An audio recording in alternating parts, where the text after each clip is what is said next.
Hello everyone, Surfing Pikachu here, back with another Boomsday card review. This time I'll be doing all the mage cards. First up, 4 mana 4/3, Cosmic Anomaly, spell damage +2, also an elemental.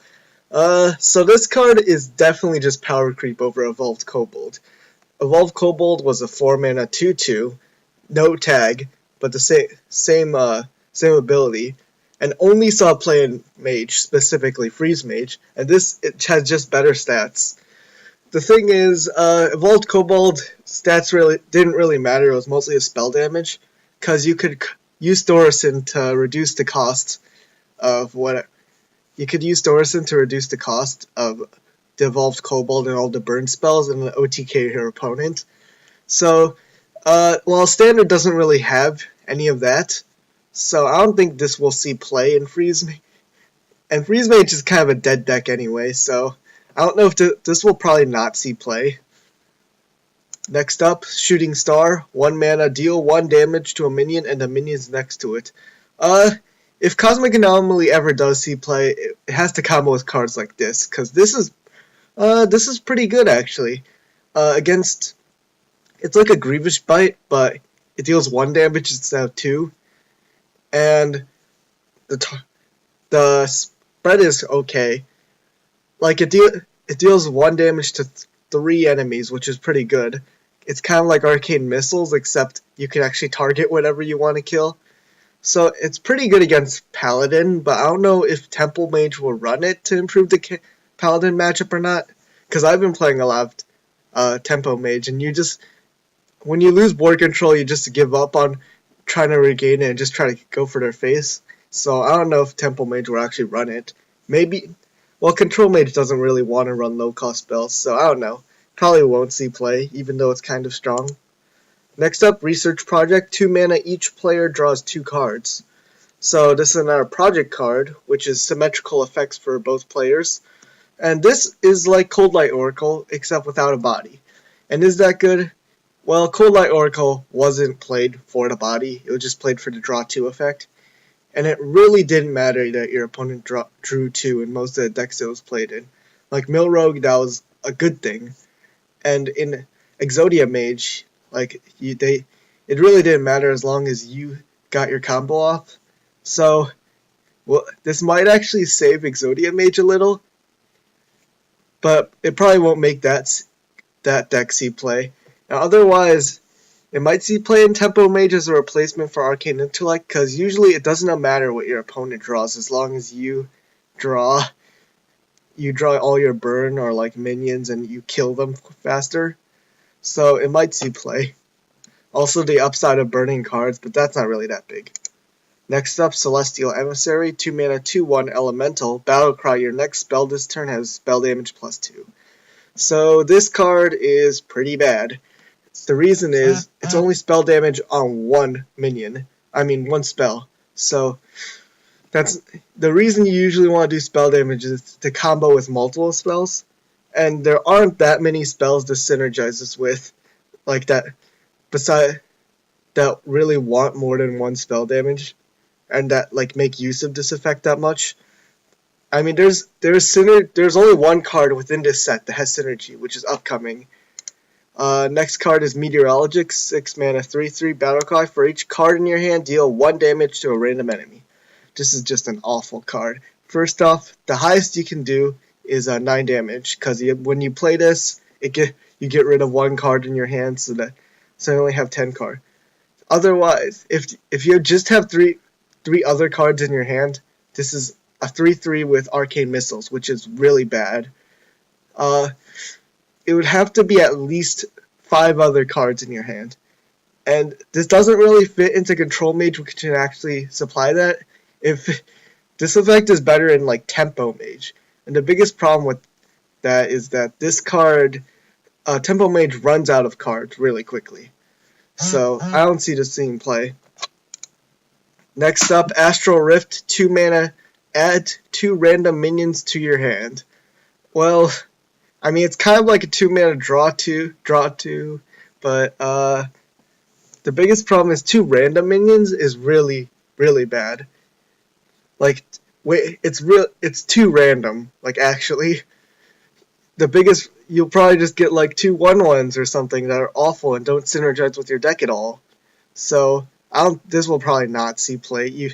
Even in a tempo mage where you're starved for card advantage. Next up is Unexpected Results, 4 mana. Summon 2 random 2-cost minions, improved by spell damage. So that means that the cost of the minions you summon is improved by spell damage. Like if you have spell damage +1, you get 3-cost minions instead. So this is what I was talking about with the synergy with the 2/1. But it's really not great synergy because you're getting a 2/1 and then 2 random 4-drops for 6 mana.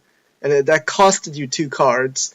So, and random 4-drops are meh. You have garbage like Serenite Chain Gang, which is better, which is basically a 2 or 3 cost minion. And then you get great minions like no. Actually no, there are maybe a 4-mana 2/6 the 4-mana 5/6 dragon, but that's really not that great. So this probably won't see play, but it's definitely an interesting card. Next up, Astromansur, 7 mana 5/5 battlecry, summon a random minion with a cost equal to the number of cards in your hand. So this card it should, like, if you compare this to Spiteful Summoner, that's a tempo card. And this has +1/+1 over it. But you can't summon a 10-drop unless actually, it's nearly impossible to summon a 10-drop. That the thing is, you can at most summon a 9-drop most of the time. So random 9-drops are really not that good. I remember there's like a 9-mana 5/5, which is just awful to get from this. So summoning a random minion is pretty bad. And why would Control Mage is the best mage deck that can run this, and why would Control Mage care about tempo? It really doesn't, so it's not going to see play. Next card, Stargazer Luna, 3 mana 2/4. After you play the rightmost card in your hand, draw a card. So the rightmost card being the card you just drew. So if you play this and then play the rightmost card, then you draw another card. That becomes the rightmost card. So this might see play in like a burn mage deck, has a ton of cheap burn spells, because you can cycle a bunch of burn spells. But there's a couple problems with that. First off, being that you have to build your deck around it, which isn't that big of a cost. That's like an opportunity cost thing. So I don't think it'll be played, honestly, because this is a strong effect, but it depends on what you top deck. And you have to build your deck around top decking cheap things. And you don't have an unlimited amount of mana, so eventually you'll just run out of things to top deck, and then this thing just dies immediately. Also, you can't just drop this on 3. That's kind of one big problem, because it will die immediately after dropping it. So, next card, Luna's Pocket the Galaxy. Change the cost of minions in your deck to 1 mana. So this is pretty insane effect, and you can search it off of Primordial Glyph, which is pretty cool. But it's also like the quest reward for Druid Quest. The thing is, you'll have to draw. Reducing the cost of minions in your deck really doesn't matter unless you can take advantage of the fact that they're reduced cost. So, big costed, large minions that are large costed, but that get reduced to 1. Maybe Antonitis, you can combo a bunch of spells and then get a ton of fireballs.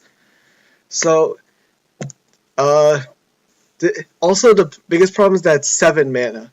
And 7 mana, it won't really fit into a tempo mage. It might fit into a control mage, but control mage really doesn't care that much about.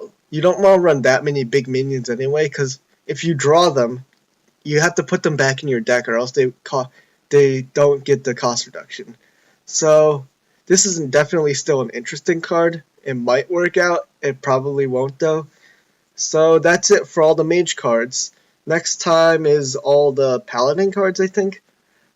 See you then.